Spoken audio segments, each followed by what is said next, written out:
Socialist नज़रियात भी थे या सोशलिज्म की तरफ को झुकाव था? पहले ਇਹ ਦੱਸ ਤੈਨੂੰ ਦੱਸੀ ਕਿੰਨੇ ਗੱਲ ਐ ਤੇ ਮੈਂ ਕਿਸੇ ਨੂੰ ਦੱਸੀ ਨਹੀਂ ਮੈਂ ਮਰ ਜਾਊਂਗਾ ਖੁਦਕੁਸ਼ੀ ਕਰ ਲੂੰਗਾ। अस्सलाम वालेकुम, मैं हूं वासिल हसन और आप देख रहे हैं मेरा चैनल अब्दुल वासी। आज हमारे साथ पाकिस्तानी ड्रामा इंडस्ट्री की बहुत बड़ी शख्सियत और उसके अलावा बहुत बड़े राइटर हैं, शायर भी हैं, इफ्तिखार अहमद उस्मानी साहब जो कि कमाली के किरदार से भी मशहूर हैं, तो वो हमारे साथ हैं। ये इनकी बहुत ही इनका शुक्रिया।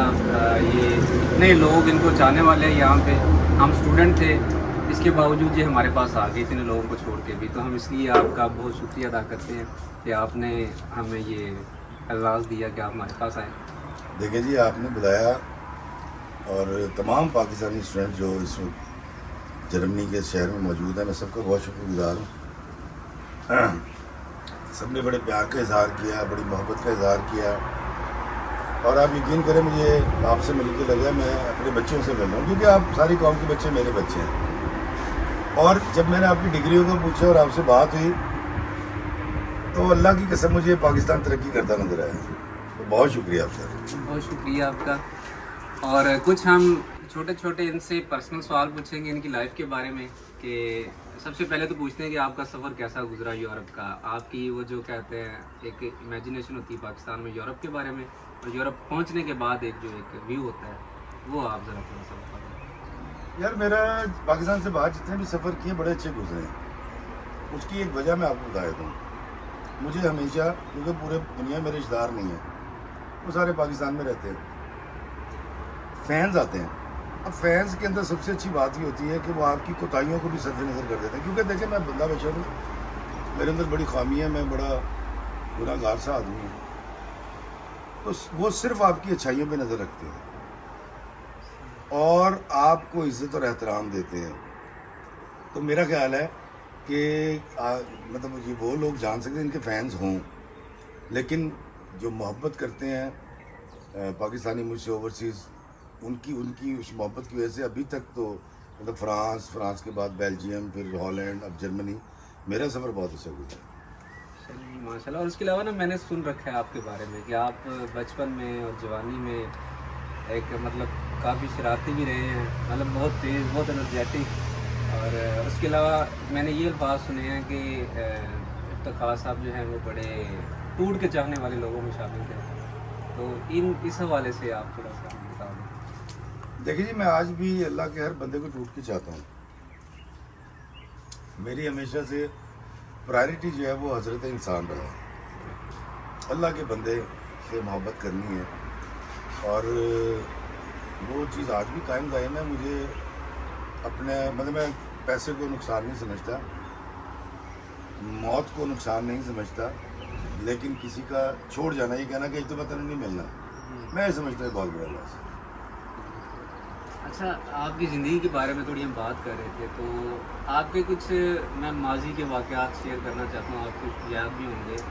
वो एक वाक़या जब आप सड़क पे जा रहे थे रोड पे और वहाँ पे आपने एक रिक्शे वाले को देखा, वार्डन से उलझ के वो चढ़ गया था खंबे पे एहतिजाजन, और आपने वहाँ पे नज़म लिखी और फिर जाके सबको सुनाई थी। वो नज़म पे कुछ अशार अगर आपको याद और वाक़या याद हो तो वो थोड़ा सा बता दें कि असल में हुआ क्या था। तो पहले ਇਹ ਦੱਸ ਤੈਨੂੰ ਦੱਸੀ ਕਿੰਨੇ ਗੱਲ ਐ ਤੇ ਮੈਂ ਕਿਸੇ ਨੂੰ ਦੱਸੀ नहीं। सोर्स हम चाहने वाले लोग हैं ना, तो चाहने वालों को मिल जाती है। वो हुआ ये था कि मैं अपने घर से निकला, मैं ससुराल से आ रहा था बेगम को छोड़ के, और मैंने दास्तान सराय मॉडल टाउन इशफाक साहब के घर जाना था। ये इशफाक साहब के गुजर जाने के बाद बानो किसी आपा नशिस्त किया करती थी, उस नशिस्त की बात है। जुम्मे का दिन था, तो मैंने वहाँ पहुँचना था असर के बाद। अब वहाँ रश लगा हुआ, ट्रैफिक ब्लॉक हुई हुई, जो बंद रोड भी ब्लॉक हुआ था और वो जो वहाँ से आती है मोटरवे से सब ब्लॉक था। मैं जब उतर के आगे गया तो मैंने जाके देखा तो वहाँ जो बड़े खंभे लगे होते हैं 11 kV के, उसके ऊपर एक रिक्शे वाला चढ़ा हुआ और जाँच कर रहा है और कह रहा बुरा भला कह रहा मैं मर जाऊँगा, खुदकुशी कर लूँगा। बड़ी मुश्किल से 1122 वालों ने इसको उतारा।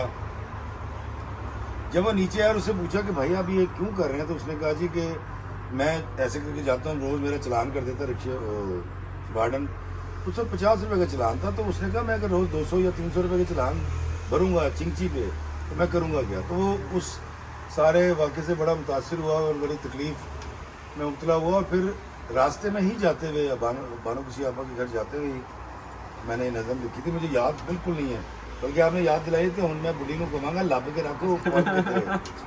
اچھا وہ کچھ اس طرح سے یکتا اور یگانا ہے تو کچھ اس طرح سے تھا, مجھے پہلے فکر یاد ہے اس کے.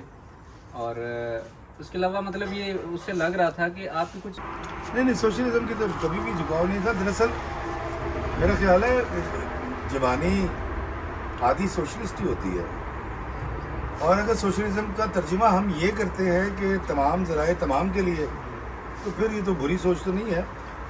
لیکن میں سوشلزم میں کبھی بھی نہیں تھا, وہ سوچ کبھی نہیں تھی. ہاں یہ ضرور ہے کیونکہ جب میں ٹریننگ لے رہا تھا اسکرپٹ رائٹنگ کی, تو ایک طرف میرے استاد محترم ڈاکٹر انور سجاد, وہ لیفٹ کے آدمی, ایک طرف میرے استاد محترم اشفاق صاحب, وہ رائٹ کے آدمی. تو میں پھنسا پڑا ہوں کیونکہ وہ کرتے تھے مار دے, مطلب ان کے اسکرپٹ کے اندر بھی سختی سی ہوتی تھی ڈاکٹر صاحب کی, بابا جی کیا معافی ہوتی تھی, تو وہ میں پس جایا کرتا تھا. تو سوشلزم کی طرف اس طرح سے کبھی نہیں. ہاں یہ ضرور ہے کہ مجھے ظلم ہر انسان کی طرح اچھا نہیں لگتا. کسی کی تکلیف میں غمزدہ میں بھی ہو جاتا ہوں, بلکہ میں تو آنسو نکل آتے ہیں. تو یہ والی چیز ہے, اس میں سوشلزم کہاں سے آتی ہے. بالکل پرفیکٹ آپ کا رپلائی. اس کے علاوہ میں ایک تھوڑا سا نا الفاظ کے چناؤ پہ معذرت ہوں اور آپ سے ایک سوال پوچھوں گا. وہ میں نے سنا تھا, کیا تم نے کبھی محبت کی ہے تمہاری؟ ہاں سر, جوانی میں ایک بار میں نے ایک لڑکی کو بہت ٹوٹ کے چاہا تھا. پھر اس کے بعد میری اس سے شادی ہو گئی. آج میرے 5 بچے ہیں. اللہ یار نہیں, دراصل اس کا جواب یہ ہے کہ جی ہر جوانی کی ایک کہانی ہوتی ہے, تو میری بھی ہے لیکن سناؤں گا نہیں. چلیں ہم کبھی ویسے سننا چاہیں, لیکن آپ کی محبت کی تھوڑی سی ڈیفینیشن اگر آپ تھوڑی سی کر دیں. نہیں, وہ محبت نہیں ہوتی یار. جوانی کے اندر ایک لڑکی کا لڑکی کو اچھا لگنا یا لڑکے کا لڑکی کو اچھا لگنا محبت نہیں ہے یار. میں معافی چاہتا ہوں اگر ناراض ہوں اس بات سے. اگر تو یہ محبت ہے تو پھر جس لڑکی سے آپ محبت کرتے ہیں اور جب اس کی شادی ہو جاتی ہے اور آپ جیسے تیسے جب اس سے رابطہ کرتے ہیں پہلی بار, تو وہ آپ کو یہ کیوں کہتی ہے کہ جی پلیز آج کے بعد میرے سے رابطہ نہ کرنا, میں کسی کی عزت ہوں. حالانکہ کسی کی عزت ہونے سے پہلے وہ باپ کی بھی عزت تھی, ماں کی بھی عزت تھی, خاندان کی عزت تھی, بھائیوں کی عزت تھی. تو یہ مجھے لگتا ہے کہ فیک سی ہلکی بات ہے. فطری عمل ہے لڑکی کا لڑکے کی طرف یا لڑکے کا لڑکی کی طرف راغب ہونا. لیکن میرا خیال ہے کہ اس کو میں محبت کا نام شاید نہیں دے سکتا.